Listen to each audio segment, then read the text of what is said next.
Ал мінекей, дастархан үстінде. Бұл қызды білесіздер ғой? Ой, бұл қыз деген танымалы, өте сондай іскер қыз. Ашық әңгіме деген подкасты бар. Жәмила ханымның.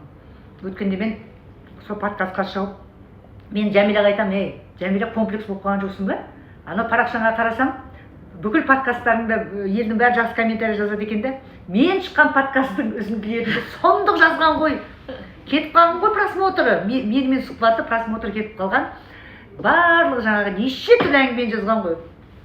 Соны айтамын да, Жәмила, мен былай түрім жалмау сияқты көрінгенмен жаман адам емеспін ғой деймін.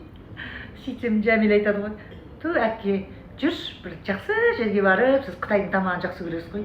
Күшті тамақтар жейікші деп екеуміз тығылып, ешкімге айтпай, күшті тамақтар жеп.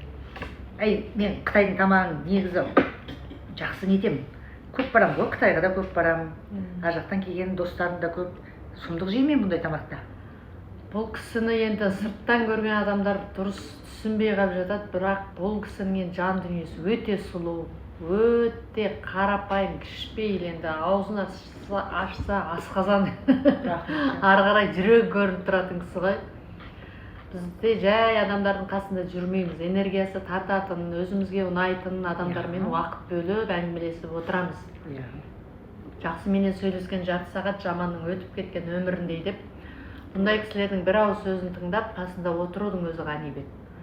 Сол үшін бұндай кісілермен жаңағы алыстан болса да сыйласып, комментарий жасаңыздар да дұрыстап жазып, жаңағы жақсыдан шарапат, жаманнан кесапат дейді ғой. Бұл кісінің шарапаты тиетін адам.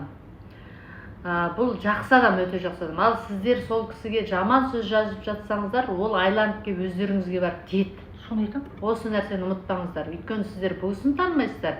Бұл кісіні, сіздерді бұл кісі танымайды. Бұл кісіні танымай тұрып, сіз ғайбат айтып, әңгіме айтып жатырсыз ба? Ол сіздің жақсы адам екеніңізді білдірмейді ғой, мысалға, дұрыс па? Мен білмеймін ғой, бұл кең қазақтың маңдайына тар болып жатырмын ба, сыймай жатырмын ғой маңдайына. Жоқ, сіз өте шындықты шыңғыртып айтасыз да, мына заманға шындық жақпайтын заман ғой. Вот көрдіңіз бе? Мүләйімсейтін, өтірік сөйлейтін, елде ойнайтын адамдар. Деп сөйтетіндер ұнайды да халыққа. Ол бұл кісіде ондай жоқ. Менде де жоқ, например, мысалы. Мені де ешкім жақсы көріп жақтыртып.